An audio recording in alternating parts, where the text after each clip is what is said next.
ఇక ఇప్పుడు తదనంతరం మరొక జ్యోతిర్లింగం ఉన్నది. సౌరాష్ట్రంలో సోమనాథలింగం చెప్పాం, శ్రీశైలంలో మల్లికార్జున లింగం చెప్పాం, ఉజ్జయిని మహాకాళేశ్వరుడైపోయాడు, ఓంకారం అమరేశ్వరం అయ్యింది, ప్రజ్వల్యాం వైద్యనాథంచ, డాకిన్యాం భీమశంకరం. ఇక ఇప్పుడు సేతుబంధేతు రామేశం ఒకటి మిగిలింది, నాగేశం దారుకావని అయిపోయింది, వారాణస్యాంతు విశేషం, త్ర్యంబకం గౌతమీ తటే, హిమాలయతు కేదారం అయిపోయింది. ఇక కృష్ణేశంచ విశాలకే ఒకటి మిగిలింది. అంటే వరుసగా చెప్పకుండా ఈ ఆర్డర్లో ఎందుకు చెప్పాడంటే లింగములు ఆవిర్భవించడం ఇలా ఆవిర్భవించాయట, అందుకని వాటిని చెప్పారు. ఇప్పుడు రామేశ్వర జ్యోతిర్లింగం గురించి బ్రహ్మ నారదునికి, సౌనకాది మహర్షులకి సూత మహర్షి నేను మీకు చెబుతున్నాం అన్నమాట. పూర్వం రావణుడనే రాక్షసుని సంహరించడం కోసం దేవతలంతా శ్రీ మహావిష్ణువుని ప్రార్థించారు.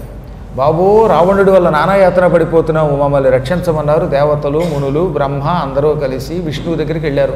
రామాయణం బాలకాండలో కూడా వస్తుంది మీకు అది. పుత్రకామేష్టి జరగడానికి ముందు మొత్తం దేవతలంతా విష్ణువుని ప్రార్థించారు. ప్రభు, భూలోకంలో పరమపాపాత్ముడు రావణుడు స్త్రీలని సర్వనాశనం చేస్తున్నాడు, ఋషుల్ని నాశనం చేస్తున్నాడు, యజ్ఞములు ధ్వంసం చేస్తున్నాడు. ఇక వాడి బాధలు మేము తట్టుకోలేకపోతున్నాం. మిక్కిలి ఎండకాయడానికి సూర్యుడు భయపడుతున్నాడు, మరీ ఎక్కువగా గాలి వీచడానికి వాయుదేవుడు భయపడుతున్నాడు. ఇక అగ్నిహోత్రుడు గట్టిగా మండాలంటే భయం, మండపోతే భయం. వాడు మండిపోతున్నాడు, రావణుడు మా మీద, మేము తట్టుకోలేకపోతున్నాం. ఆ దుర్మార్గుడు బ్రహ్మ నుంచి వరాలు కోరుకుంటూ సుర సిద్ధ సాధ్య కిన్నర పన్నగ యక్ష చారణాసుర విద్యాధర గంధర్వాదులలో ఎవరి వల్ల మరణం లేకుండా వరం కోరుకున్నాడు. స్త్రీల వల్ల మరణం లేకుండా వరం కోరుకున్నాడు. ఒక్క నరులంటే వాడికి ఉపేక్ష కలిగింది. అందుకే మానవులు నన్నేం చేస్తారు, నరులు వానరులు నా జోలికి రాలేరు, కాబట్టి నరవానరుల వల్ల మాత్రం చావు లేకుండా వరం కోరను అన్నాడు. ఇక మిగిలిందల్లా వాడిని చంపేవాడు నరుడు వానరుడే. మామూలు నరుడు వాడి దగ్గరికి వెడితే వాడిని నోట్లో వేసుకుని తినేస్తాడు. వాడు నరభోజనుడు, సాధారణ మానవుడిని గుటుక్కుని తింటాడు. వాడు ఓ పొడుగ్గా ఉన్న మనిషి వాడికి కనపడితే తేగట. పూర్వం చూసారా, తేగల్ని భూమిలో పాతరేసి శుభ్రంగా పట్టుకొచ్చి మంచి కాల్చి ఆ తర్వాత కర నవిలి తినేవారు. తేగని మధ్యలో తేగ తీసేసి తిన్నట్టుగా మనుష్యుని అలా చీల్చి లోపల ఉన్న ఎముకలు తీసి పక్కన పారవేసి రావణాసుడు తింటాడు. వాడు నరభోజి. కాబట్టి సామాన్య నరుడు వాడిని చంపలేడు. సద్గుణ సంపన్నుడు సకల శక్తులు ఉన్న నరుడు వాడిని చంపాలి. అలాంటి నరుడు ప్రస్తుతం లేడు. ఇక మిగిలింది నువ్వే. నువ్వు వెంటనే దశరథ మహారాజు గారి ఇంట్లో ప్రవేశించు. దశరథుడు ఇప్పుడు పుత్రకామేష్టి అనే యాగం చేస్తున్నాడు. ఆ యాగ ప్రాంతంలో ప్రవేశించు. కౌశల్య గర్భంలో ప్రవేశించు, కొడుగ్గా పుట్టు. రాముడనే పేరుతో సుప్రసిద్ధి పొంది దుర్మార్గుడిని చంపు, మమ్మల్ని రక్షించు అనగా ఆయన తథాస్తు అన్నాడు. నేను ఒక్కడే కాదు, ఆదిశేషుడు లక్ష్మణుడిగా పుడతాడు. శంఖచక్రాలు వరుసగా భరతుడిగా శత్రుఘ్నుడిగా ఆవిర్భవిస్తాయి. నేను భూమండలంలో 11,000 సంవత్సరాలు రాజ్యపాలన చేస్తాను, ధర్మ సంస్థాపన చేస్తాను, ఏకపత్ని వృతుణ్ణవుతాను, నేను మీకు అభయం ఇస్తున్నాను అని నిశ్చింతగా ఉండమని పంపేశాడు. ఆ తర్వాత జరిగిన కథ మీకు తెలుసు. ఆయన దశరథుడికి కౌశల్యకి దాశరథి అనే పేరుతో రామచంద్రుడిగా అవతరించాడు. ఆదిశేషుడు లక్ష్మణుడయ్యాడు. శంఖం చక్రం భరతునిగా శత్రుఘ్నునిగా పుట్టుకొచ్చాయి. ఇలా సోదర సమేతుడయ్యాడు. ఆయన సీతని వివాహం చేసుకున్నాడు. సీతా సమేతంగా వనవాసానికి వెళ్ళాడు. పంచవటీ తీరంలో ఉండగా రావణుడు సీతను అపహరించాడు. అక్కడి నుంచి రామచంద్రుడు సీత సీత సీత అంటూ లక్ష్మణునితో కలిసి ఋష్యమూక పర్వతం దగ్గరికి వెళ్ళాడు. సుగ్రీవుడు వాలి ఆ సమయంలో తగాదా పడుతూ ఉంటే సుగ్రీవుడికి అభయం ఇచ్చి వాలిని లీలలో ఒక్క కోలతో నేల కోలనేసి సుగ్రీవుణ్ణి కిష్కింధానగర సామ్రాజ్య అధికారిని చేశాడు. ఆయన అనుగ్రహంతో వానరులంతా 4 దిక్కులకి సీతని వెతకడానికి వెళ్ళారు. హనుమంతుడు సీతాన్వేషణ చేశాడు. సీత ఎక్కడుందో మొత్తమే తెలిసింది. అందుకని వానరుల్ని వెంట పెట్టుకుని ఆయన దక్షిణ సముద్ర తీరానికి వచ్చాడు. ఇప్పుడు మనం రామేశ్వరం అని పిలుస్తున్నామే తమిళనాడులో, ఆ ప్రాంతానికి వచ్చాడు. తీరా అక్కడికి వచ్చి చూస్తే ఎదురుగుండా మహాభయంకరంగా కనపడుతున్నది సముద్రం. ఎంత భయంకరమైన సముద్రం దాటడం అంత తేలిక. మానవమాత్రుడు ఈ సముద్రంలోకి అడుగు పెట్టలేడే. అథవా అడుగుపెట్టినా చివరిదాకా వెడతాడో లేదో నమ్మకం లేదు. కాబట్టి ముందు సముద్రం దాటడం ఒక కష్టం. అగాధః సాగరశ్చైవాతార్యా సేనా చ వానరీ రాక్షసో గిరిధర్తా చ మహాబల పరాక్రమః. లక్ష్మణుడి దగ్గరికి పిలిచి రాముడు, లక్ష్మణ, సముద్రం అగాధమైనది, భయంకరంగా ఉన్నది, ఎంత లోతుందో తెలియదు. ఇందులో ఎన్నో రకాల క్రూర జంతువులు ఉంటాయి, చేపలుంటాయి, మొసళ్ళుంటాయి. అవన్నీ మన వానరులు అందులోకి దిగగానే నోట్లో వేసుకుని కరకర నవిలి మింగేస్తాయి. మానవులు ఈ సముద్రంలోకి అడుగుపెట్టి ఈది అవతల ఒడ్డుకు వెళ్ళలేరు. పోనీ సముద్రం నానాయాత్ర పడి దాటినా అవతల జయించవలసింది రావణుడని రాక్షసుడి. వాడేం సామాన్యుడు కాదు, పిల్ల రాక్షసుడు కాదు. వాడు రాక్షసుడు. ఎటువంటి వాడు? గిరిధర్తాచ, కైలాస పర్వతాన్ని తన 10 శిరస్సుల మీద పైకెత్తినవాడు. వాడు కైలాస పర్వతం పెకలించినవాడు. పోని వాడి కొడుకు సంగతి చూద్దామా అంటే ఇంద్రజిత్ తనయోస్యవై, వాడి కొడుకు ఇంద్రుడిని జయించినవాడు. ఇంద్రజిత్ అనే పేరు వాడికి ఎందుకు వచ్చిందంటే ఇంద్రుడిని జయించాడు కాబట్టి. ఆ ఇంద్రజిత్తుతో యుద్ధం చెయ్యాలి.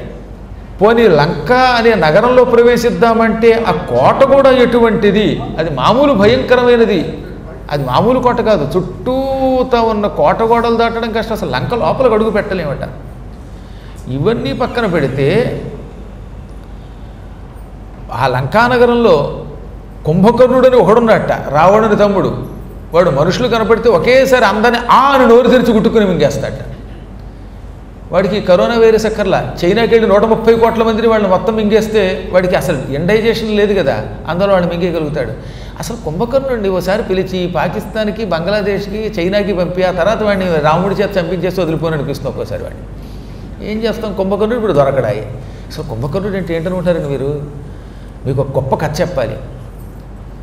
ఓ రోజున భీముడు కృష్ణుడితోటి, కృష్ణ, ఏదో రామావతారం ఎత్తావని విన్నాను నీ గురించి, ఎన్ని పాటలు పడ్డావయ్యా నువ్వు కాబట్టి అని పాటలు పడ్డావు. అసలు ఆ టైంలో నేను నీకు కనుక ఉంటే కూడా సహాయంగా ఆ రావణుడిని, కుంభకర్ణుడిని వేసి పారేసేవాడిని. నేను నా గద చూసావా, తలకాయ పగలగొట్టేసేవాడిని. దుర్యోధనుడు తొడలు విరగొట్టిన గదవా ఇది, మామూలు గద కాదు. ఎందుకో వృధాగా నువ్వు రామావతారంలో ఆ కోతులు సాయం తీసుకున్నావు.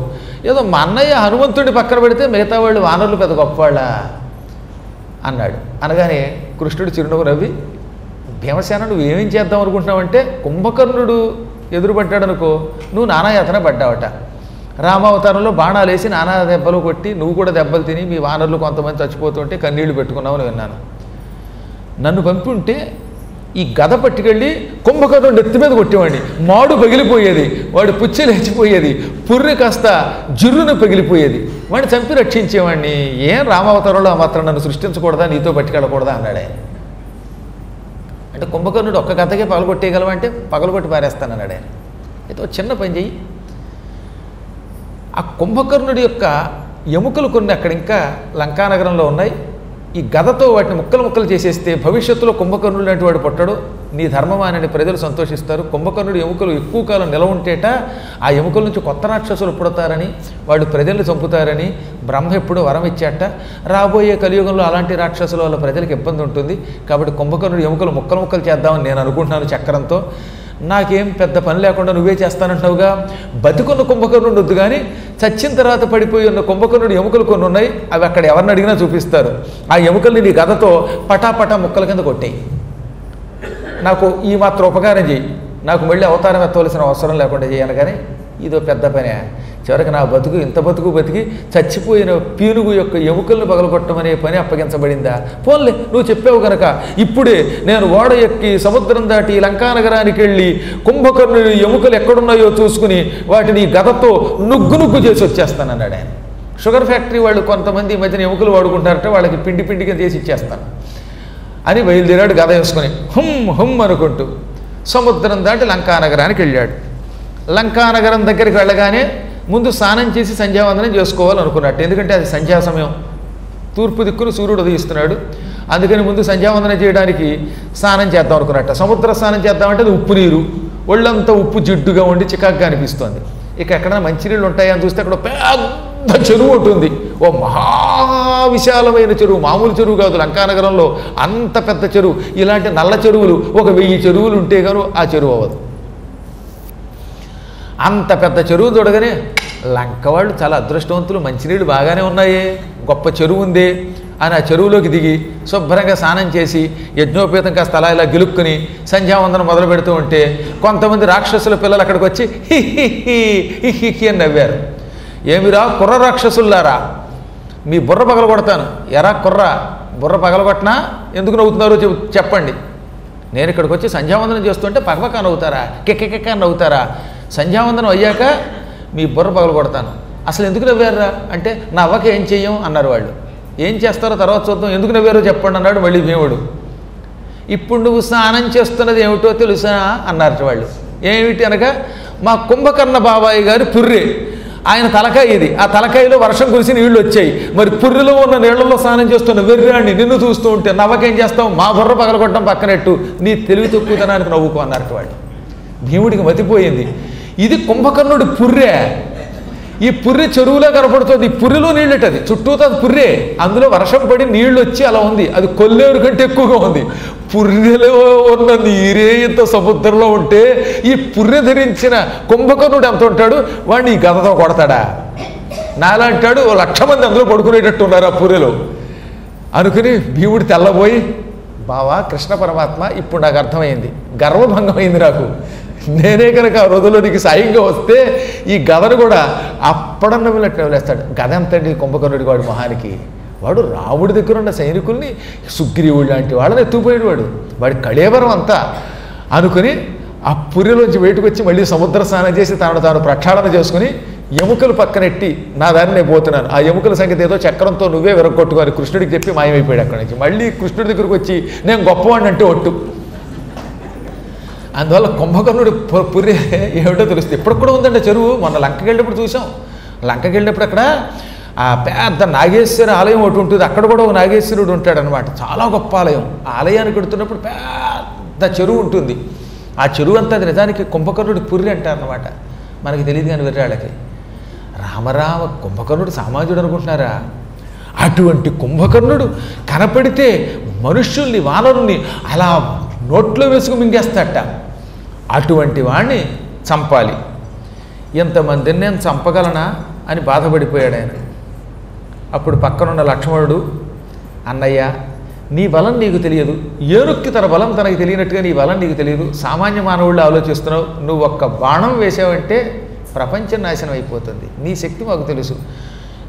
రావణుడు ఎంత బలవంతుడైనా అయి ఉండవచ్చుగాక, కుంభకర్ణుడి యొక్క తల ఎంత గట్టిదైనా అయి ఉండొచ్చుగాక, ఇంకెంతోమంది రాక్షసులు ఇంద్రజిత్తు లాంటి వాళ్ళు అక్కడ ఉండొచ్చుగాక, కానీ అలగడమెరగని రామచంద్రుడు ఆగ్రహించి ఒక్క బాణం వేస్తే ఆ బాణానికి ఎవరి ప్రాణం నిలబడదు, అందరూ బూడిదైపోతారు అనగానే అప్పుడు మళ్ళీ రాముడు తెలివి తెచ్చుకొని నువ్వు అన్నది నిజమే అన్నాడు. అంటే రాముడు మామూలు మానవుళ్ళే నటిస్తున్నాడు కనుక అందువల్ల సామాన్య మానవుని వలె నటించాలి కనుక మానవుడికి ఉన్న భయము, మానవుడికి ఉన్న శోకం తెచ్చుకుంటూ ఉంటాడు ఆయన.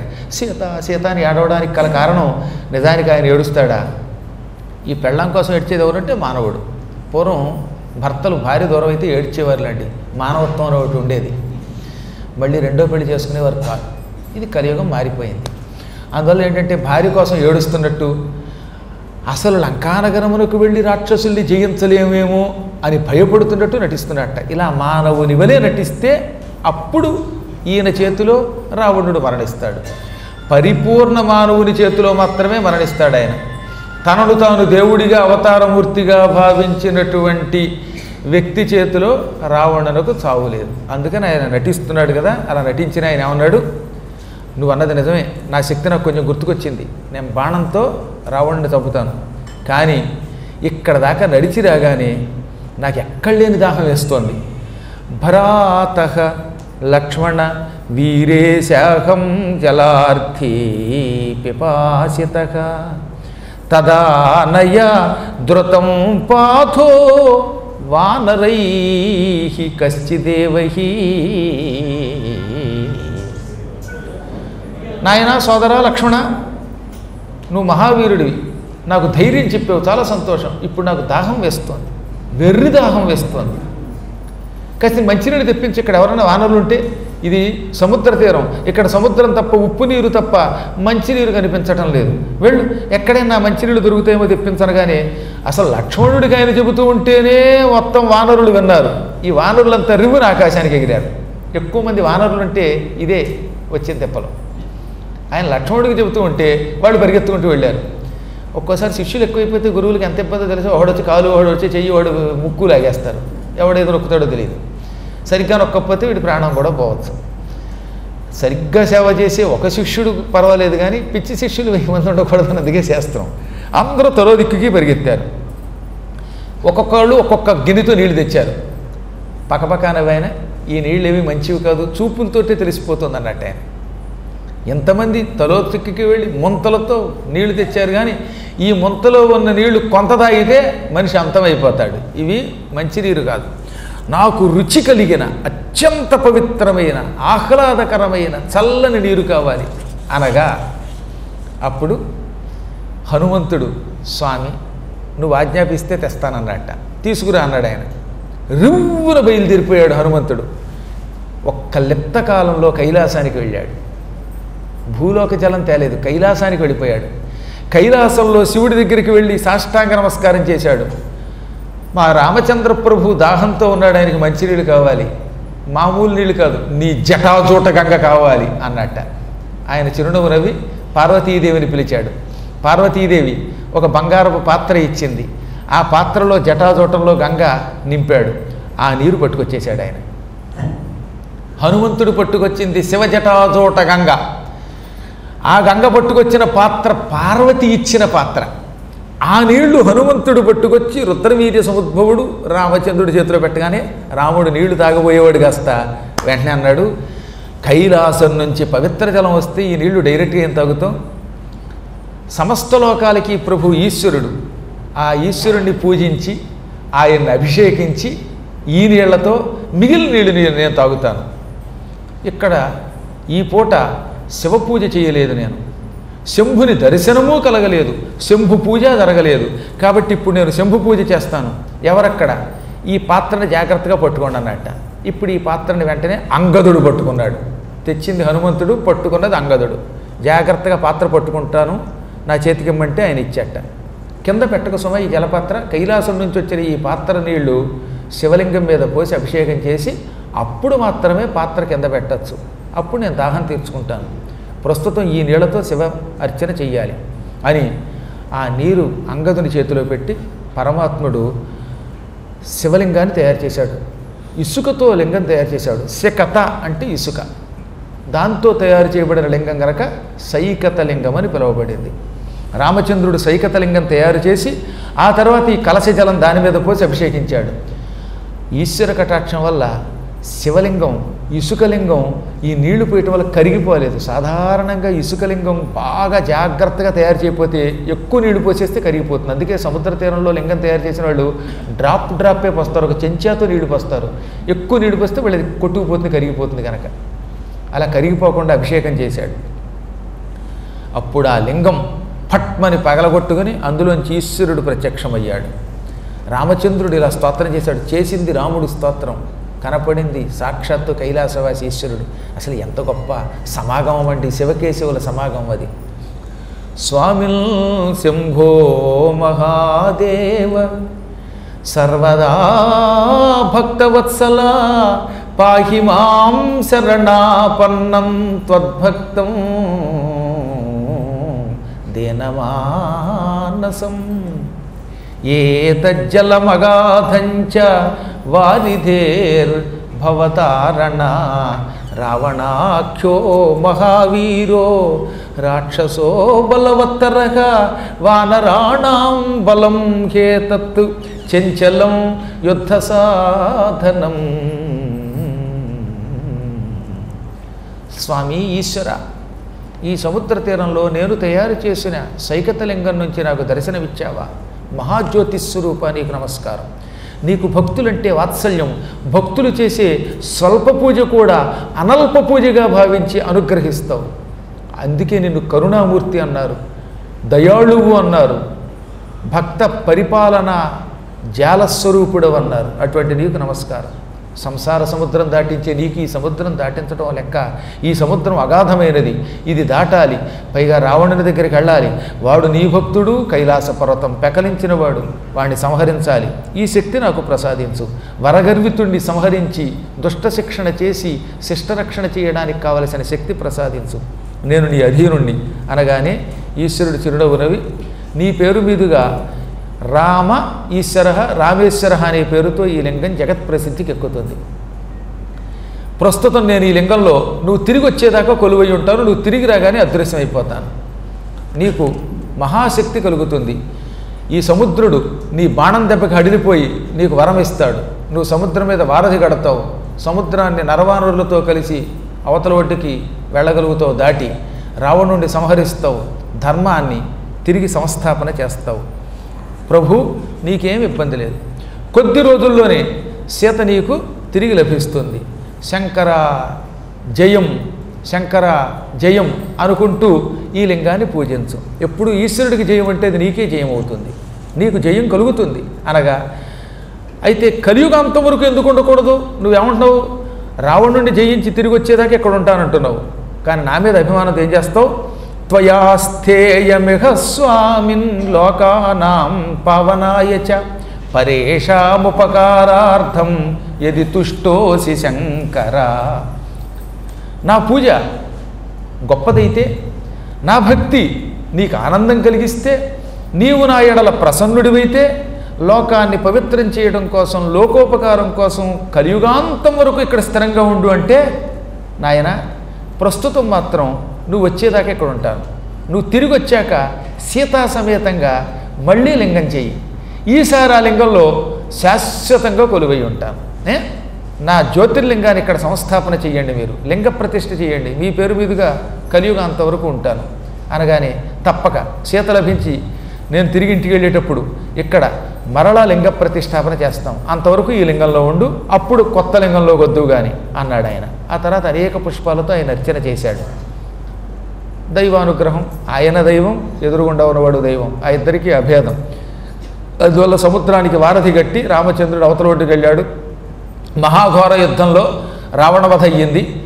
సీతాదేవిని వెంట పెట్టుకుని, వానరుల్ని వెంట పెట్టుకుని, విభీషణాదుల్ని వెంట పెట్టుకుని పుష్పక విమానంలో తిరిగి రాముడు యువతల ఒడ్డుకు వచ్చాడు. రాగానే విమానాన్ని ఆపాడు, కిందకి దిగాడు. మనం లంకానగరం నుంచి అయోధ్యానగరానికి వెళ్ళేలోపు ఇక్కడ ఒక గొప్ప ఘనకార్యం చెయ్యాలి. ఇక్కడ నేను శివలింగ ప్రతిష్ఠ చేశాను. ఆ సైకతలింగం నుంచి ఈశ్వరుడు ప్రత్యక్షమయ్యాడు, నన్ను అనుగ్రహించాడు. ఆయన వరం వల్లే నువ్వు నాకు దక్కావు. ఇప్పుడు మన ఇద్దరం కలిసి ఇక్కడ జ్యోతిర్లింగ ప్రతిష్టాపన చేద్దాం. కైలాసంలో శివుడి దగ్గర ఒక గొప్ప జ్యోతిర్లింగం ఉంది, ఆ లింగం తెప్పిద్దాం, మన ఇద్దరం కలిసి ప్రతిష్ఠ చేద్దామన్నాడు రాముడు. తథాస్తు అన్నారు దేవతలు. విభీషణుడు కూడా ఒప్పుకున్నాడు. విభీషణుడు మంచి ముహూర్తం పెట్టేటాడు. విభీషణుడు చాలా పండితుడండి. విభీషణో బుద్ధిమతాం వరిష్ఠ. విభీషణుడు పరమ బుద్ధిమంతుడు. రావణుడు పండితుడే, రావణుడు దుర్బుద్ధిమంతుడు, వాడు దుర్బుద్ధుల్లో శ్రేష్ఠుడు. విభీషణుడు పండితుడే కాదు, సద్బుద్ధి కలిగినవాడు, జ్యోతిష్శాస్త్రంలో ఆరితేరినవాడు. ఇదిగో రేపు రాబోతున్నది పరమ పవిత్రమైనటువంటి విజయ మాసం. దశమి నాడు సరిగ్గా బయలుదేరి రామచంద్రుడు వెళ్ళాడు ఎక్కడికి? లంకానగరానికి. ఇంకా అమావాస్యకు ముందుకల్లా చంపేసి ఇక్కడికి వస్తున్నారట. అమావాస్య చాలా గొప్పది శివలింగ ప్రతిష్ఠకి. చాలామందికి తెలియదు, కానీ కొంతమందికి తెలియక ఏదో ఉత్తరాయణ పుణ్యకాలంలోనే దేవాలయాలు ప్రతిష్ఠించాలనుకుంటారు. కొన్ని దేవాలయాలకే. శివలింగానికి కార్తీక మాసం, అందున అమావాస్య చాలా గొప్పది. అందుకే తమిళనాడు వాళ్ళు ఎక్కువగా లింగ ప్రతిష్ఠలని అమావాస్య నాడు చేస్తారు. అమావాస్య పట్టైనది, మంత్రజపానికి బాగా పట్టైనది, శివలింగ ప్రతిష్ఠకి మంచిది. ఆశ్వీజ మాసం దీపావళి అమావాస్య అనమాట. అది ఏకంగా అప్పటికి దీపావళి లేదనుకోండి, అప్పటికి దీపావళిని లక్ష్మీ పూజగా భావించేవారు. నరకాసుర వధ అయిన తర్వాత ఈ దీపావళి అనే పేరుతో దీపాలు పెట్టి పూజించడం అనే కొత్త కార్యక్రమం వచ్చింది. కానీ వన్స్ అపాన్ ఏ టైం ఆశ్వీజ మాసంలో అమావాస్య అంటే లక్ష్మీ పూజ. ఆ రోజుల్లో అమావాస్య నాడు లక్ష్మీదేవి యొక్క విగ్రహాన్ని తయారు చేసి దాన్ని తామర పువ్వులతో పూజించేవారు. ఆ రోజుల్లో మరి ముఖ్యంగా వ్యాపారస్తులంతా లక్ష్మీదేవిని వెయ్యేసి బంగారు పుష్పాలతో కూడా పూజించేవారు. ఇప్పటికి కూడా మార్వాడి వాళ్ళు అలాగే చేస్తారండి. అది లక్ష్మీ పూజ ఆ రోజు. ఆ తర్వాత ద్వాపరయుగంలో నరకాసురవధ నరక చతుర్దశి నాడు అవ్వడం వల్ల దీపావళి నాడు దీపావళి వెలిగించి అవుట్లు పేల్చడం అనే కొత్త పూజ కూడా వచ్చిందనమాట. అసలు ప్రారంభ కాలంలో దీపావళి అమావాస్య లక్ష్మీ పూజ, ఆ రోజే రామేశ్వరలింగ ప్రతిష్ఠ కూడా జరిగిందని కొంతమందికి తెలియదు.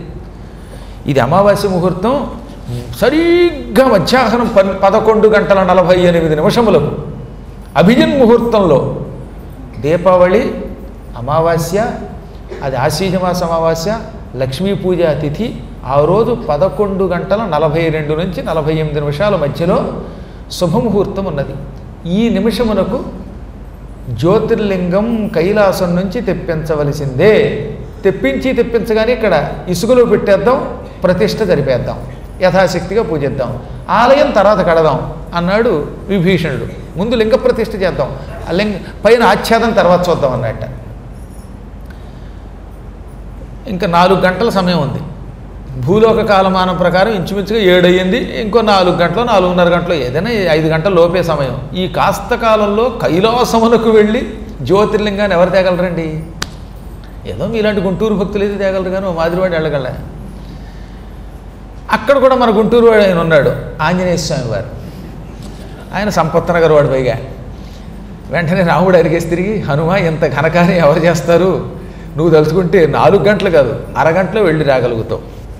వెళ్ళు, మహావేగంగా ఆకాశయానం చేసి కైలాసానికి వెళ్ళి జ్యోతిర్లింగం పట్టుకొచ్చేయి అనగానే ఆంజనేయుడు మహావేగంగా కైలాసానికి వెళ్ళాడు.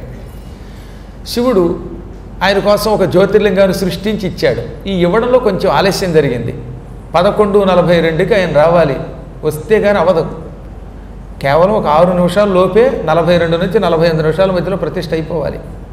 ఈ లోపు ఆయన జ్యోతిర్లింగం శివుడిచ్చింది పుచ్చుకుని వచ్చేలోపు సీతంది, ముహూర్తం దాటిపోతోంది స్వామి, మనిద్దరం కలుసుకున్న శుభ సందర్భంగా లింగ ప్రతిష్ఠ చేయటం ఎలాగా అంటే, ఆంజనేయుడు వస్తాడు, కంగారు పడకు, wait and see, don't worry అన్నాడు ఆయన. దాంతో సీత అందాక కాలక్షేపానికి సముద్ర తీరంలో ఓ ఇసుకను ముద్ద చేసి అలా శివలింగం కింద చేసింది. సరిగ్గా 11:42 అయిపోయింది అప్పటికి. అప్పుడు విభీషణుడు అన్నాడు, స్వామి ఆంజనేయుడు లింగం పట్టుకొచ్చేలోపు ముహూర్తం దాటిపోతుంది, ముహూర్తం దాటిపోతే అది లింగం కాదు, ప్రతిష్ఠకి పనికిరాదు, మనం అనుకున్న సంకల్పం వ్యర్థమవుతుంది, మనం అనుకున్న సమయమునకు ప్రతిష్ఠ చేస్తేనే అది శివప్రతిష్ఠ అవుతుంది, మరి ఏం చేద్దాం అనగానే, ఏం చేయడం ఏమిటి, ఇదిగో సీతాదేవి తయారు చేసిందిగా లింగం, ఈ లింగాన్ని ప్రతిష్ఠించేద్దాం, మేమిద్దరం కూర్చుంటాం, నువ్వు మంత్రం చెప్పారు కానీ విభీషణుడు మంత్రం చెప్పేసేట, ఇద్దరు చెయ్యి పెట్టారు దాని మీద, అదే లింగం ప్రతిష్ఠ అయిపోయేది అక్కడ.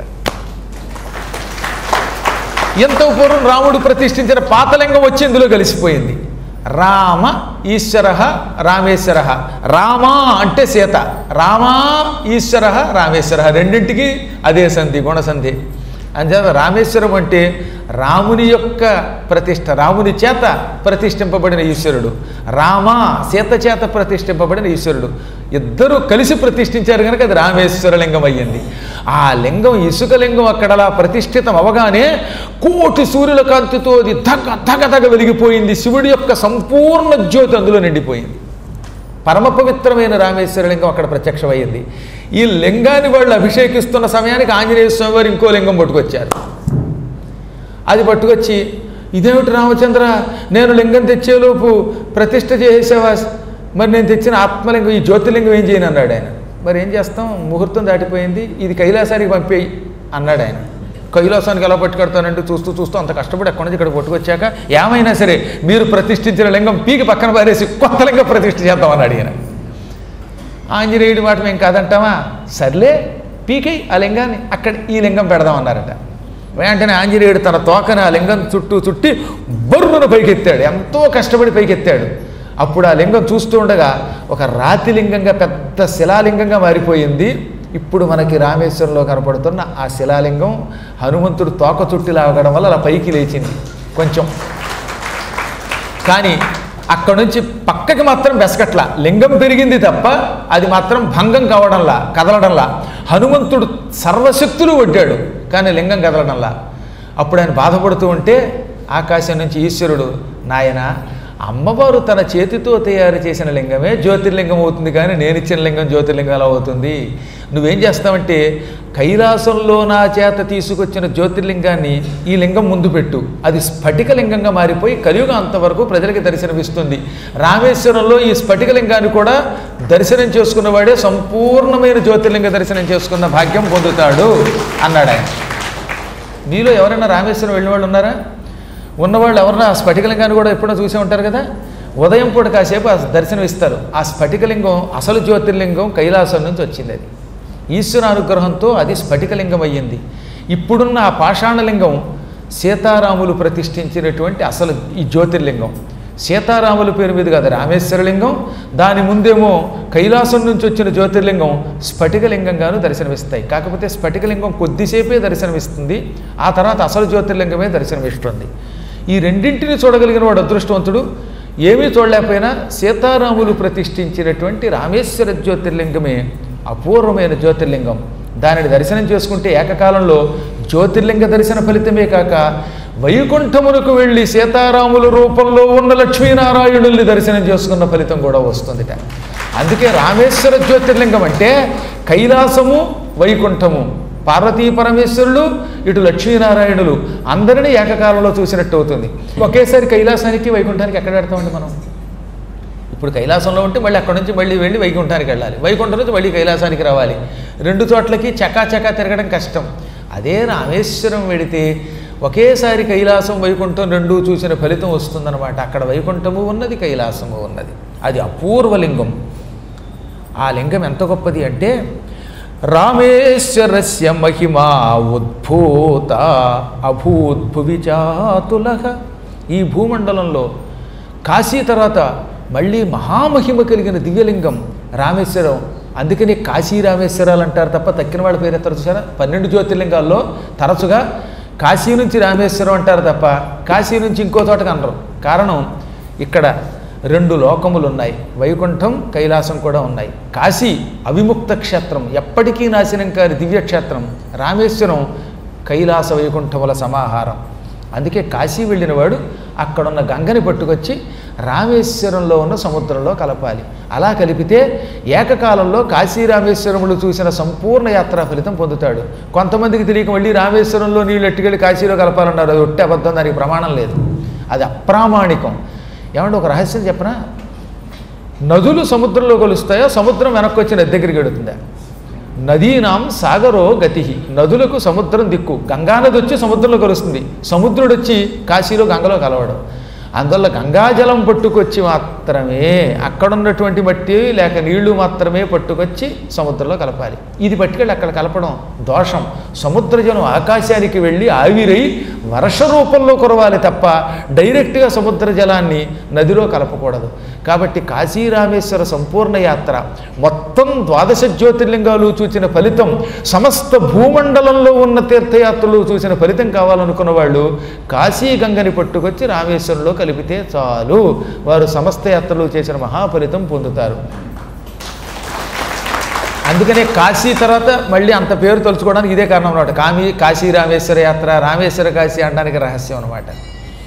ఆ రామేశ్వర లింగం మహామహిమ కలిగింది. దానికి అతులహ అన్నాడు, దాన్ని దేంతో పోల్చలేమట, అంత మహిమ కలిగింది. మళ్ళీ చెప్తున్నాను వినండి. దివ్య గంగా జలేనైవ స్నాపయిష్యతి యశివం రామేశ్వరం చ సద్భక్త్యా సజీవన్ ముక్త ఏవహి.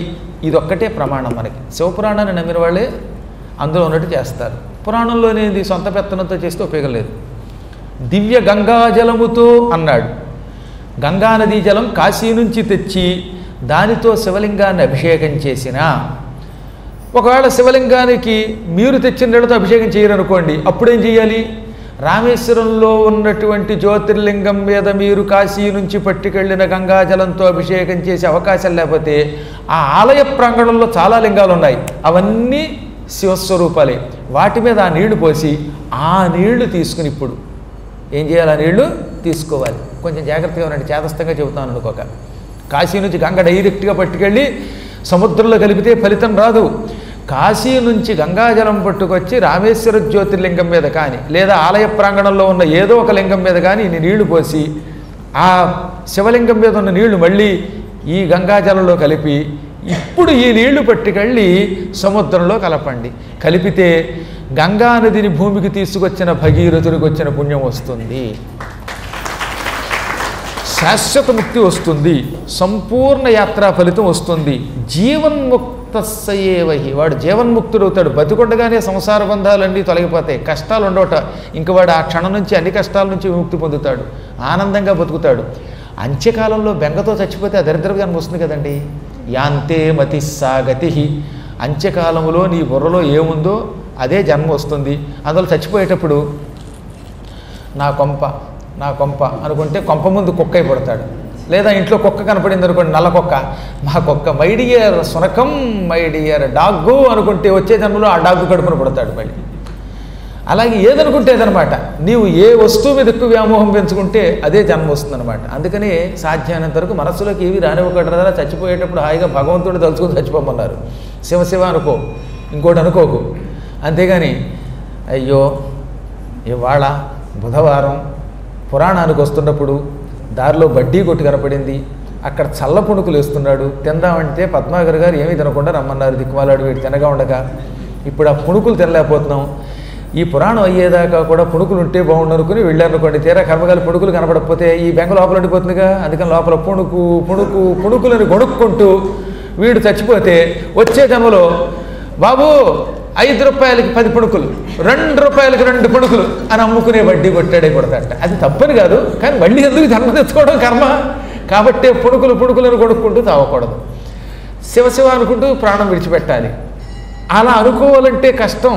కానీ ఇప్పుడు ఏమంటున్నాడు, కాశీగంగని రామేశ్వరంలో ఉన్న ఒక లింగం మీద పోసి ఆ నీళ్లు పట్టుకెళ్ళి అక్కడున్న రామేశ్వర సముద్రంలో కలిపితే వాడు ఏమనుకున్న వాడికి దరిద్రపు జన్మ రాదట. ఒకవేళ విధంగా వాడు చచ్చిపోయేటప్పుడు పుణుకు అనుకున్నా వాడికి పుణుకు అమ్ముకునే జన్మ రాకుండా హాయిగా వైకుంఠానికో కైలాసానికో వాడు కోరుకున్న లోకానికి కడతాడు. అటువంటి వాడిని జీవన్ముక్తుడు అంటారు.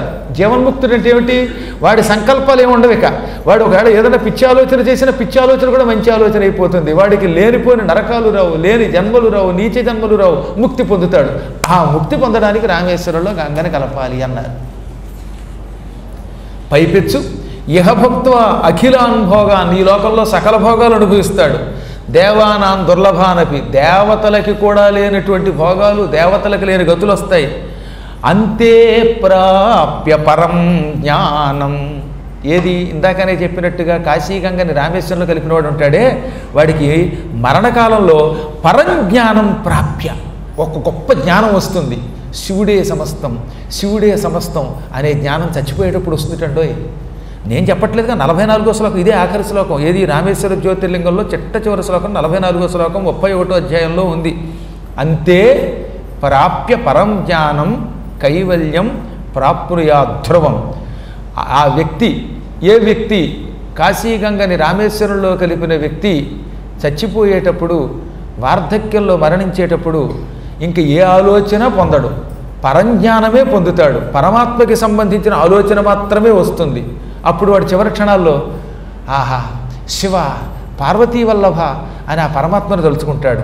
సర్వం పరమాత్మ అనే ఊహ వస్తుంది, ముఖంలో వెలుగు వస్తుంది, శరీరం విడిచిపెట్టేస్తాడు. మహాద్భుతమైన కైవల్యం, మళ్ళీ మానవ మాత్రుడు ఊహించలేని కైవల్యం పొందుతాడు. ధ్రువం, గ్యారంటీ అన్నాడు ఆయన, ఖచ్చితంగా పొంది తీరుతాడు అని శివుడు వరం ఇచ్చాడు. ఇంత గొప్పది పరమ పవిత్రమైన రామేశ్వర జ్యోతిర్లింగం దక్షిణ సముద్ర తీరంలో ఉన్నది. గ్యారంటీగా జీవితంలో ఒక్కసారైనా చూడాలి.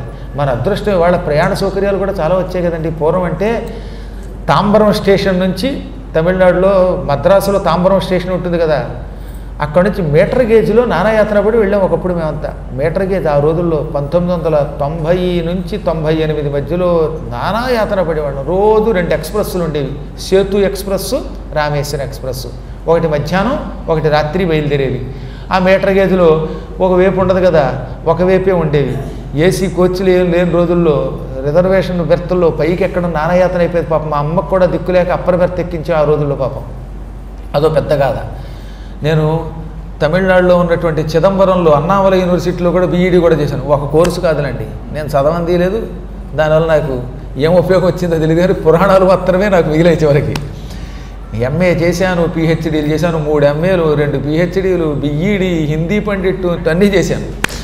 చేసి ఆ రోజుల్లో నేషనల్ ఎలిజిబిలిటీ టెస్ట్ అంటే లెక్చరర్షిప్కి ఎన్ఈటీ అని ఉంటుంది, తెలుసు కదా మీకు, నెట్ అంటారు. అది పాస్ అయితే కానీ డిగ్రీ కాలేజీలో మా కాలంలో ఉద్యోగాలు వల్ల ప్రమోషన్ లేవండి మాకు. అది పాస్ అయ్యి ఉద్యోగానికి వెళ్ళివ్వండి.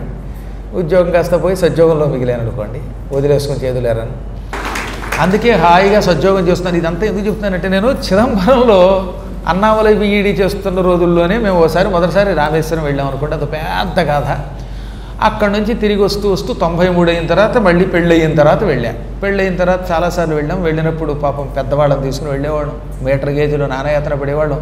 2 రోజులు ప్రయాణం, తిండి సక్రమంగా ఉండేది కాదు. అయితే ఇప్పుడు అవేం లేవు. ఇప్పుడు మంచి అద్భుతమైనటువంటి బ్రాడ్ గేజ్ వేశారు.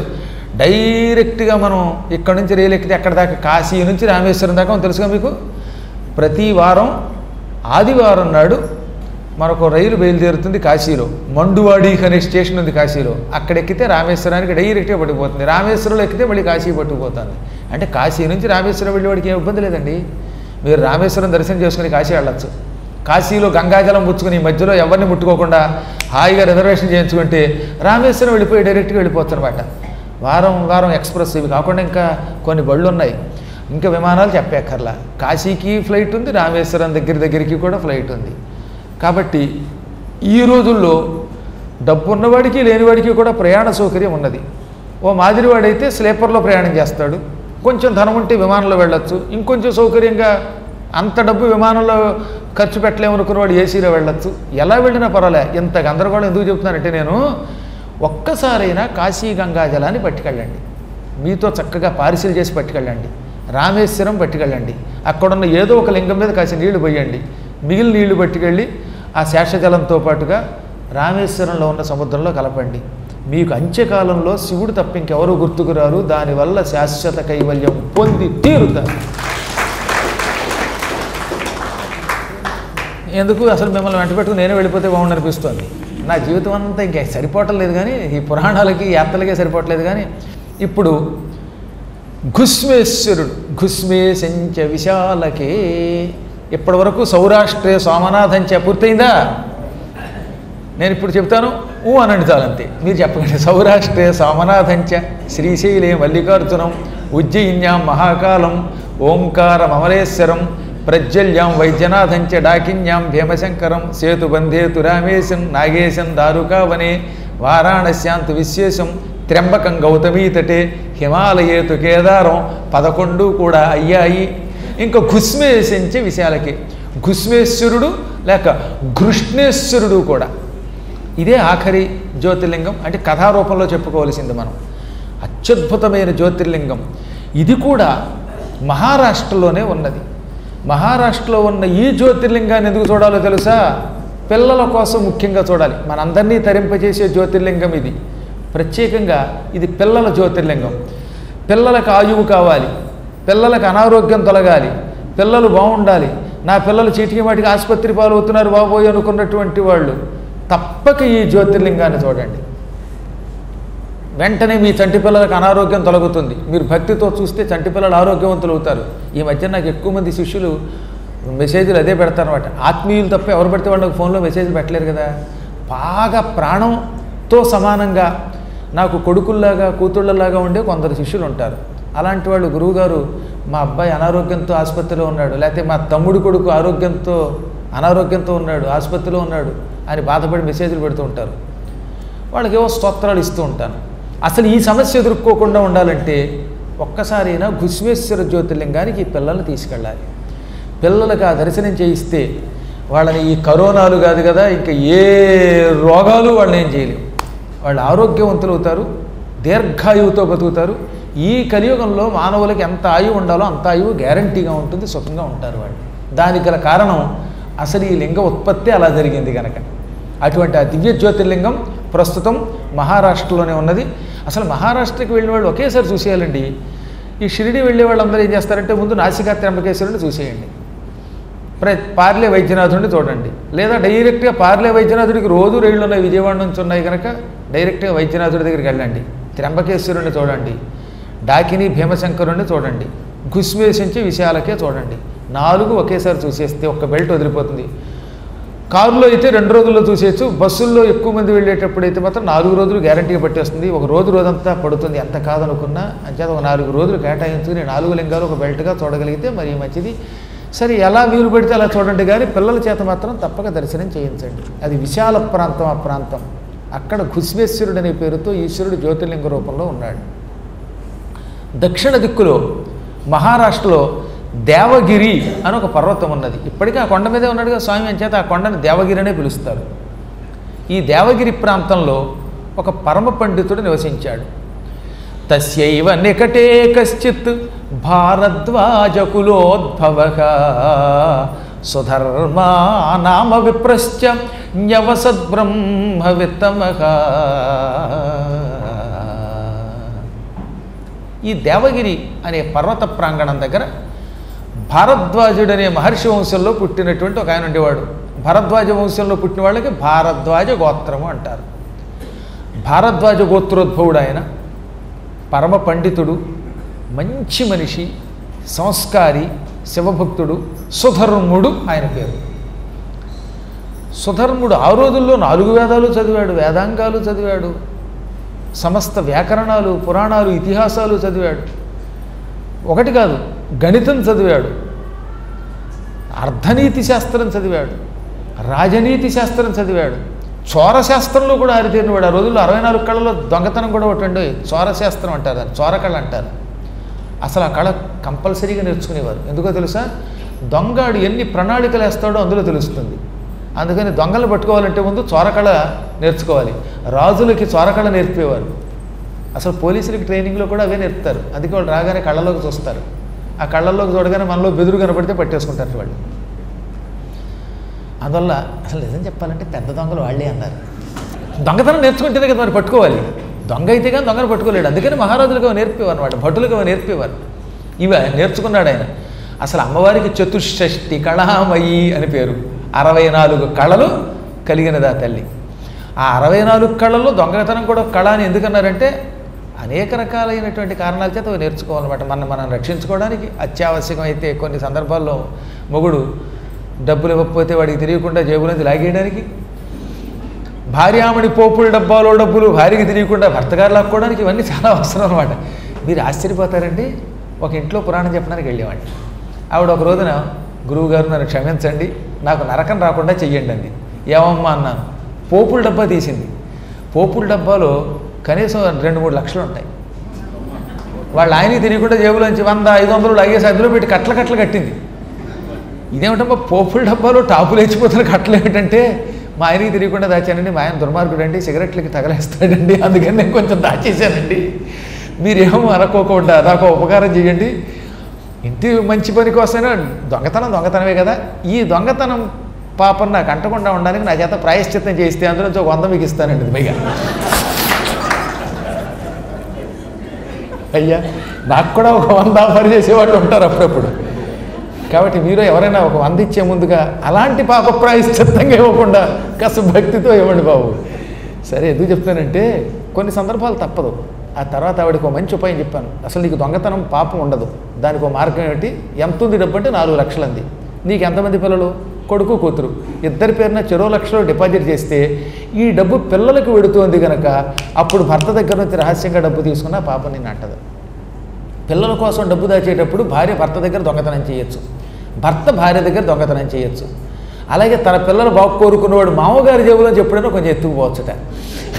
అందువల్ల ఇది పిల్లల కోసం అనవసరంగా ఎత్తుకుపోకూడదు. ఇవి ధర్మ సూక్ష్మాలు, అనవసరంగా వాడకూడదు. మామగారు మంచివాడు అనుకోండి, ఇచ్చేసాడు అనుకోండి, అప్పుడు తీసుకోకూడదు, కానీ లేకపోతే వాడచ్చనట.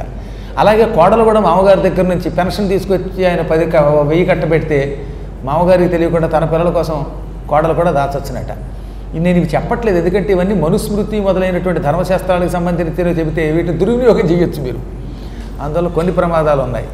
ఒక గురువుగారి జేబులోంచి మాత్రం తీసుకోకూడదు. ప్రాణాపాయ స్థితిలో మాత్రం గురువుగారి దగ్గరికి వచ్చి గురువుగారు అని కాళ్ళకి దండం పెట్టి గండపెండేరాలు పట్టుకుపోకూడదు, ఆయనకి ఇవ్వాలి తప్ప పట్టుకెళ్ళకూడదు. శిష్యుల దగ్గర నుంచి గురువుగారు మాత్రం రహస్యంగా తీసుకోవచ్చు. గురువుగారు శిష్యుల చేతులు ఇలా కళ్ళకద్దుకుని ఉంగరాలు పట్టుకుపోతే పెద్దగా గురువుగారికి పాపం రాకపోవచ్చు. ఏది ఏమైనప్పటికీ ఇన్ని కళలు నేర్చుకున్నాడు ఆ పుణ్యాత్ముడు. చతుషష్ఠి కళామయుడైపోయాడు. ఆయన అదృష్టం ఏంటంటే ఉత్తమురాలైన భార్య దొరికింది. ఆవిడ కూడా నిరంతరం శివధర్మం మీద నిష్ఠ కలిగినటువంటిది. సుదేహ ఆవిడ పేరు.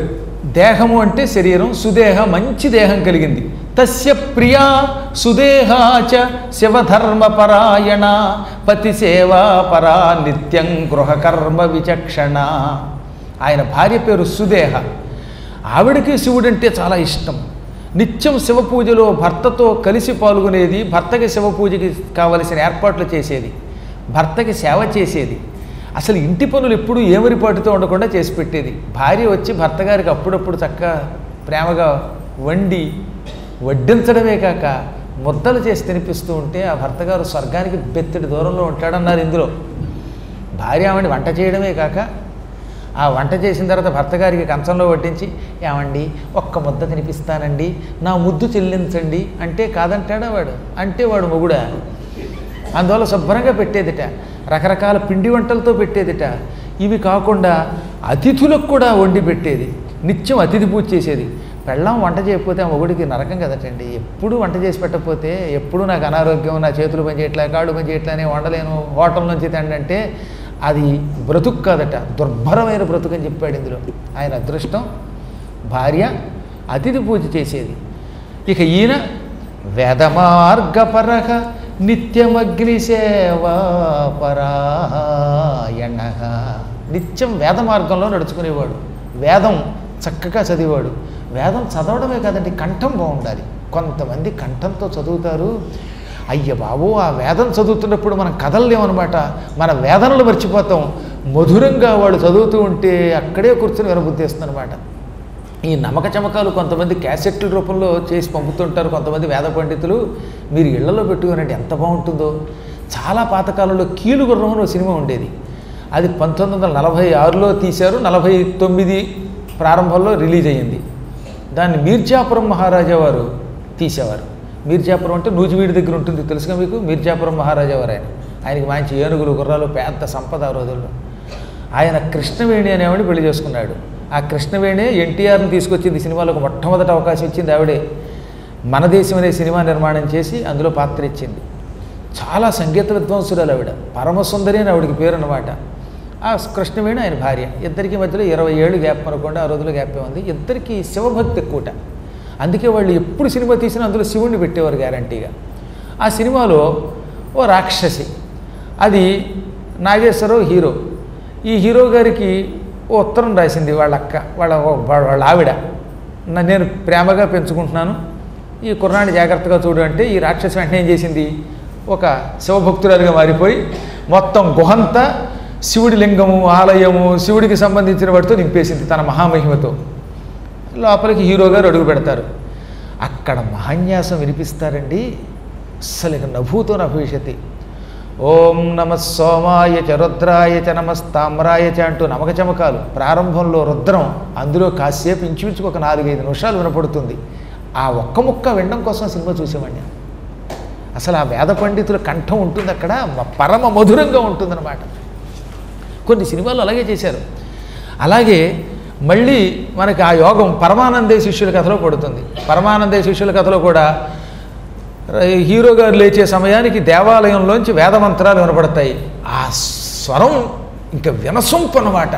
మళ్ళీ దాన్ని వినాలి. అది విన్నాక ఇంకో అదృష్టం తెలుసా మీకు, ఘంటసాల అందులో శివుణ్ణి స్మరించాడు. ఘంటసాల వారి కంఠం అది. ఓం నిధనపతయే నమః, నిధనపతాంతికాయ నమః, ఊర్ధ్వాయ నమః, ఊర్ధ్వలింగాయ నమః, హిరణ్యాయ నమః, హిరణ్యలింగాయ నమః, శివాయ నమః, శివలింగాయ నమః, దివ్యాయ నమః, దివ్యలింగాయ నమః, పరమాయ నమః, పరమలింగాయ నమః అని ఆయన కంఠమెత్తి చదువుతూ ఉంటే ఆ స్వరం వినడానికి ఎన్నిసార్లు సినిమా చూశాను. ఆ కాస్త ముక్క శివుడు దిగురు ఎక్కండి, అంత మధురంగా పలికితే, మనం మధురంగా భక్తితో పలికితే శివుడు వస్తాడండి. మంత్రం చదివేటప్పుట మనని మనం మర్చిపోవాలి, పరమాత్మలో లీనమైపోవాలి. ఎందుకు చంద్రదేవుడా అంటే అక్కడికి ఎవడుంటాడండి, అక్కడ వాడు ఏడుపోహంతో చదవకూడదు. శివుణ్ణి స్మరించుకుంటూ, శివుణ్ణి తలుచుకుంటూ చదవాలి. అందుకే నిజంగా మహానుభావులు కొంతమంది వేద పండితులు చదువుతుంటే అక్కడ ఉండిపోతాం అన్నమాట. వేదం వింటే వేదనలు తొలగిపోతాయి అన్నమాట. మహానుభావుడు సుధర్ముడు వేద పండితుడు గనక నిష్ఠాగరిష్ఠుడై నిత్యం వేదపారాయణం చేసేవాడు, అగ్నిని సేవించేవాడు, త్రికాల సంధ్యావందనం చేశాడు ఆయన. సంధ్యావిహీనా పశుభిస్ సమానా, సంధ్యావందనం చేయని వాళ్ళు పశువులతో సమానులు. అందుకే ఆయన త్రికాల సంధ్యయా యుక్త సూర్యరూప సమధ్యుతి. 3 పూట్ల సంధ్యావందనం చేయటంతో ఆయన ముఖం సూర్యకాంతితో వెలిగిపోయిందిట. ఒక రహస్యం చెప్పనండి, సంధ్యావందనం చేసిన వాడు ఎంత నల్లగా ఉన్నా, ఎంత దౌర్భాగ్యపు రంగుతో ఉన్నా, పొట్టిగా ఉన్నా, చండాలంగా ఉన్నా వాడి ముఖంలో గొప్ప వర్చస్సు వస్తుంది. భగవంతుడిని భక్తితో నమ్ముకుని సంధ్యావందనం సక్రమంగా చేసి గాయత్రి జపం చేసి అనుష్ఠానం చేసేటటువంటి వాడి ముఖం ధగధగ వెలుగుతుంది, అట్రాక్షన్ వస్తుందండి, గ్యారంటీగా వస్తుంది. ఇప్పుడు నేను ఏమన్నా అందగానే మొహం చూడటానికి వస్తారా మీరు? మీలో ఉన్నటువంటి అందం నా దగ్గర ఎక్కడ ఉంటుంది? కానీ పురాణం చెప్పటం వల్ల వచ్చిన అట్రాక్షన్ అది. చూస్తారు కదా, పురాణం చెప్పేవాళ్ళు అందరిలో చాలామంది చూడండి, వాడి మొహాలు ఏమి పెద్ద మన్మథాకారంలో ఉంటాయని రారు. వాడు ఎలా ఉన్నా ఆ అనుష్ఠాన బలం వల్ల ఆ ముఖంలో ఒక వర్చస్సు ఉంటుంది కనుక ఒక్క క్షణం మాట్లాడదాం, దర్శనం చేసుకుందాం, వాక్కు విందాం, ఒక్కసారైనా ఇంటర్వ్యూ దొరికితే బాగుండు అనుకుంటారు. కాబట్టి అనుష్ఠానం చాలా గొప్పది, సంధ్యావందనం చాలా గొప్పది. గాయత్రి మంత్రానుష్ఠానం చేసినటువంటి వాడికి వచ్చేటటువంటి విలువ, వాడి ముఖానికి ఉన్న కాంతి, వాడికున్న వాక్శుద్ధి ఎవరికీ ఉండదు. పాండిత్యం తెలియకుండానే తన్నుకు వస్తుంది. అందుకే మహానుభావులు పూర్వకాలంలో ఒకరి కోసం కాకుండా తమంత తాము స్వచ్ఛందంగా సంధ్యావందనం చేసేవారు, మంత్రజపం చేసేవారు, గాయత్రి విడిచిపెట్టకుండా చేసేటటువంటి వారు. అందుకే సూర్యరూప సమద్యుతి, ఆయన ముఖంలో సూర్యుడితో సమానమైన కాంతి వచ్చింది. అటువంటి సంధ్యావందనాన్ని మనం నిర్లక్ష్యం చేయకుండా ఎప్పటికైనా సంధ్యావందనం చేసి గాయత్రి మంత్రానుష్ఠానం చేసి మన జీవితాలు చరితార్థం చేసుకుందాం. శిష్యాణం పాఠకశ్చైవ వేదశాస్త్ర విచక్షణ, శిష్యులకి నిత్యం వేదాలు బోధించేవాడు. ఇంకా ఆయన పని సంధ్యావందనం చేయటం, అనుష్ఠానం చేయటం, శిష్యులకి వేదం బోధించటం, తాను బల్లె వేయటం.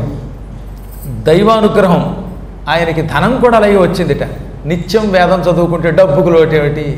వేదం చదువుకున్నవాడు ఎప్పుడు తిండికి కరువు వచ్చి చావడం, వేదం చదువుకున్నవాడు దారిద్ర్యంతో బాధపడడు, వేదం చదువుకున్నవాడికి అవసరానికి కావలసిన ధనం భగవంతుడు ఏదో రకంగా ఇస్తాడు. అందుకే అతడు ధనవంశ్చ పరోదాత సౌజన్య గుణభాజన శివకర్మరుతో నిత్యం శైవ జనప్రియ. నిత్యం అతని ఇంట్లో ధనం కుప్పలు తిప్పలుగా వచ్చింది, కోటీశ్వరుడయ్యాడు. అతని ఇల్లే ఆ రోజుల్లో లంకానగరంలా ఉండేది. పొలాలు, ధనము, బంగారం ఇవన్నీ తెగ పెరిగిపోయాయి. దానికి తోడు ఈయన సుగుణుడు, మహాసుగుణవంతుడు. నిత్య శివ పూజ, నిత్య శివాభిషేకం, ఈ అనుష్ఠానం మర్చిపోయేవాడు కాదు. ఇంత ధర్మాత్ముడు, ఇంత ధనమున్నది, పాండిత్యం ఉన్నది, కాంతి ఉన్నది, ఎన్నుంటేనే పూర్వకర్మ అని ఒకటి ఉంటుందిట. ఆయనకి పెళ్ళయి క్రమక్రమంగా 40వ ఏటకు అడుగుపెట్టేశాడు. కానీ సంతానం లేకుండా పోయింది. ఆయుర్బహు వ్యతీయాయ తస్య ధర్మం ప్రకుర్వతః పుత్రశ్చ నాభవత్తస్య ఋతుస్యాత్ అఫలస్త్రియాః. క్రమంగా 40 ఏళ్ళు వచ్చాయి. అంటే పెద్ద వయసు వచ్చేసింటే 40 అంటే ఎంత ధర్మాత్ముడైనా ఆయన భార్యకి ఆయనకి ఒక్కడంటే ఒక్కడు పిల్ల కానీ పుట్టలేదు. ఆయనంటే బ్రహ్మజ్ఞానం కలిగిన వాడు కనుక రుణానుబంధ రూపేణ పశుపత్రి సుతాలయ అన్నారు. నాకు రుణం లేదేమో, అందుకే అన్నీ ఉన్నాయి కానీ పిల్లలు లేరు అనుకుని ధైర్యంగానే ఉండేవాడు. దుఃఖం పొందల. ఎవడికి ఎవడు సంతానం, ఎవరికి ఎవరితో బంధం ఉన్నది, ఒంటరిగా పుట్టాం, ఒంటరిగా పోతాం. పరమేశ్వరుడే తండ్రి, పరమేశ్వరుడే కొడుకు, పరమేశ్వరుడే భార్య, పరమేశ్వరుడే గృహం, అన్నీ సమస్తం పరమేశ్వరుడే అనుకున్నాడు ఆయన. అందువల్ల ఆయనకి ఏమీ దుఃఖం కలగల. కానీ పాపం ఆ స్త్రీ కదా, అందువల్ల విదేహ ఏడ్చేదనమాట. అయ్యో పెళ్ళైపోయింది, నాకు 15వ ఏట పెళ్ళయింది, అప్పుడే దాదాపుగా చాలా వయస్సు గడిచిపోతుంది, పిల్లలు కలగటం లేదు అని లోపల బాధపడేది. ఈ బాధ ఇలా ఉంటే పక్కన పెడితే ఒక రోజున ఓ పేరంటానికి వెళ్ళింది. ఆ పేరంటంలో, అది ఈ శ్రావణ మాసంలో పేరంటాల్లో ముత్తైదువులు ఇతరులకు శనగలు ఇస్తూ ఈవిడ చూశారు. చిచ్చి గొడ్రాలు, నువ్వు పేరంటానికి వచ్చేవేంటి? పిల్లలు ఉన్నవాళ్లే ఈ పేరంటానికి రావాలి. పిల్లలు ఉన్నవాళ్ళని శ్రావణ మాసంలో మంగళవారం పిలిచమ్మా, కాళ్ళకి పసుపు రాసి కుంకుమ బొట్టెట్టి చీరలు పెట్టి వాయనం ఇస్తాం. గొడ్రాలివి, పిల్లలు లేరు, నీకు వాయనం లేదు, మీ ఆయన దగ్గరికి పో అన్నారు. ఆ పూట ఆవిడ గిజగజలాడిపోయింది. అసలు ఈ వాయనానికే అయిన పిల్లలకి సంబంధం ఏంటి, ముత్తైదువులకి ఇచ్చుకుని వాయనం అది. అటువంటిది కావాలని కొంతమంది ఈర్ష్యతో తిప్పారు. ఇంకా పూట ఆవిడ బాధపడిపోయి భర్త దగ్గరికి వెళ్ళి మొరపెట్టుకుంది. ఏం మొరపెట్టుకుందో తత్ప్రయత్నం ఏమైందో తెలుసుకోవడానికి మళ్ళీ రేపు యథాప్రతి స్వస్తి ప్రజాభ్య పరిపాలయంతాం న్యాయ్యేన మార్గేణ మహీం మహిషాః గోబ్రాహ్మణేభ్యః శుభమస్తు నిత్యం లోకా